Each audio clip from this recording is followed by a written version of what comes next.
आइए आज एक ऐसी कहानी पर नजर डालते हैं जो सच में रोंगटे खड़े कर देती है। हम बात कर रहे हैं राजस्थान के जैसलमेर से लगभग 18 किलोमीटर दूर रेगिस्तान के बीचों बीच बसे एक ऐसे गांव की जो एक ही रात में अचानक पूरी तरह से गायब हो गया। सोचिए, एक पल में सब कुछ आबाद और अगले ही पल एकदम सन्नाटा। आज के इस विश्लेषण में हम इसी रहस्य को गहराई से समझेंगे, क्योंकि ये सिर्फ इतिहास का एक पन्ना नहीं है, बल्कि आज भी वहां की हवाओं में इस खौफ को साफ महसूस किया जाता है। जरा इस बात पर गौर कीजिए, एक अधूरी चीख। ये लाइन वहां की डरावनी और बेचैन कर देने वाली स्थानीय कहानियों को बिल्कुल सटीक तरीके से हमारे सामने रख देती है। ये सिर्फ ईंट और पत्थर का कोई पुराना ढांचा नहीं है। जब हम इन सबूतों को देखते हैं तो समझ आता है कि यहाँ कुछ ऐसा भयानक हुआ था जिसे वक्त भी नहीं भुला पाया।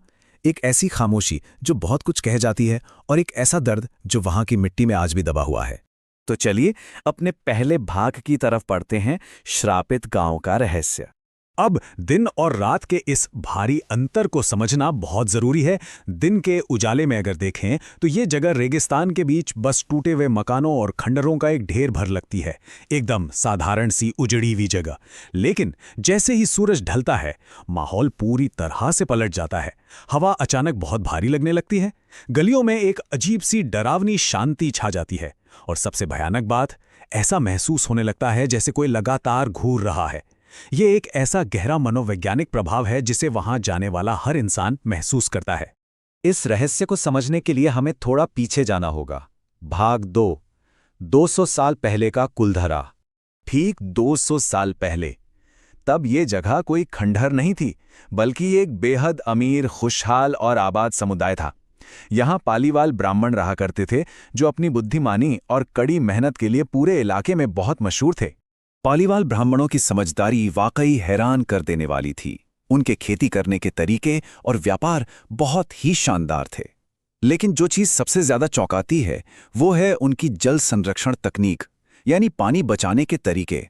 जरा सोचिए, रेगिस्तान जैसी सूखी और कठोर जगह पे भी उन्होंने पानी बचाने के ऐसे कमाल के तरीके खोज निकाले थे कि पूरा गांव चमत्कारिक रूप से हरा भरा रहता था। वे प्रकृति के साथ एकदम गजब का तालमेल बिठाकर एक बेहद समृद्ध जीवन जी रहे थे। लेकिन फिर कुछ ऐसा हुआ जिसने सब बदल दिया। भाग 3, क्रूर दीवान की भयानक शर्त। यह खुशहाली ज्यादा दिन तक टिक नहीं पाई। इस सुख समृद्धि ने जैसलमेर के एक बेहद ताकतवर और क्रूर इंसान का ध्यान खींच लिया, दीवान सालिम सिंह। सालिम सिंह अपनी क्रूरता और भारी टैक्स वसूलने के लिए कुख्यात था। जो भी उसके खिलाफ जाता उसे खौफनाक सजा मिलती थी। लेकिन हालात तब पूरी तरह से बिगड़ गए जब इस तानाशाह की नजर गांव की एक बेहद खूबसूरत लड़की पर पड़ी, जो उसी पालीवाल ब्राह्मण परिवार की थी। दीवान उस लड़की को किसी भी कीमत पर पाना चाहता था। यह उसकी एक ऐसी खतरनाक जिद बन गई थी जिसने पूरे गांव के अस्तित्व को ही खतरे में डाल दिया। अब यहां सबसे अहम बात है वो डरावना अल्टीमेटम जो खौफ से भरे गांव वालों को सुनाया गया। दीवान ने साफ शब्दों में धमकी दी कि अगर अगली पूर्णिमा तक वो लड़की उसे नहीं सौंपी गई तो वो पूरे गांव को तबाह कर देगा। ये सच में एक टिक टिक करती हुई टाइम बॉम्ब जैसी स्थिति थी जिसने पूरे गांव में दहशत फैला दी। और यहीं से शुरू होती है भाग 4, फैसले की वो आखिरी रात। इस धमकी के डर ने एक ऐसी रात को जन्म दिया जिसका भारीपन शब्दों में बताना भी मुश्किल है। अगर हम घटनाओं को क्रम से देखें तो उस रात का तनाव साफ महसूस होता है। सूर्यास्त हुआ, लेकिन किसी भी घर में चूल्हा नहीं जला। गलियों में सिर्फ डरी हुई फुसफुसाहटें थीं।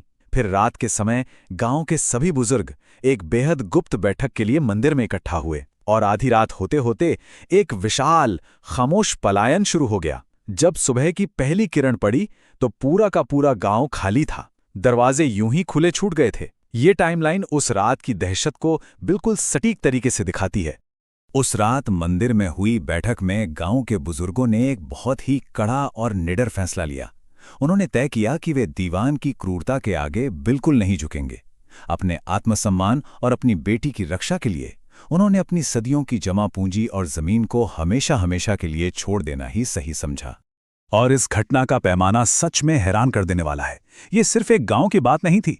उस एक रात में कुलधरा के साथ साथ आसपास के 84 गांवों के लोगों ने एक साथ अपने पुश्तैनी घरों को छोड़ दिया। 84 गांव, ये संख्या ही हमें बताती है कि उनके बीच कितनी गहरी एकता थी। सबसे खौफनाक सच्चाई तो ये है कि हजारों लोग रातों रात गायब हो गए, और खून की एक बूंद तक नहीं बही। कोई लड़ाई नहीं हुई, कोई लाश नहीं मिली, बस एक खाली गांव। बर्तन वैसे ही चूल्हे पे पड़े रह गए, कुछ घरों में तो खाना भी अधूरा रखा हुआ था। ऐसा लगता है जैसे उस रात वहां का समय हमेशा के लिए रुक गया हो। अब आते हैं वर्तमान की तरफ। भाग 5, कुलधरा का खौफनाक श्राप। उस खामोश पलायन के बाद पीछे छूट गया एक बहुत ही भयानक साया। जाते जाते उन गांव वालों ने ये खौफनाक श्राप दिया था। उनके दिल में जो दर्द और बेबसी थी वो इन कड़वे शब्दों में बाहर आई।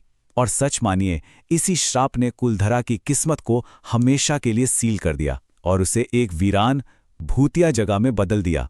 बाद में जब भी किसी ने उस श्रापित जमीन पर दोबारा बसने की कोशिश की तो उन्हें बहुत ही भयानक घटनाओं का सामना करना पड़ा और वे जल्द ही वहां से भाग खड़े हुए। स्रोत बताते हैं कि रात के सन्नाटे में अजीब सी चीखें सुनाई देना, बिना किसी वजह के पालतू जानवरों का मर जाना, लोगों का अचानक रहस्यमयी बीमारियों का शिकार होना और यहां तक कि सफेद साड़ी पहने एक परछाई का बार बार दिखाई देना, ये सब वहां बिल्कुल आम हो गया।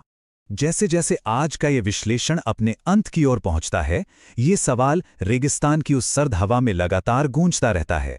क्या ये वाकई उन ब्राह्मणों के 200 साल पुराने श्राप का असर है, या फिर उस दर्दनाक और खामोश रात की यादें इतनी गहरी हैं कि वे आज भी इस गांव की पहरेवारी कर रही हैं?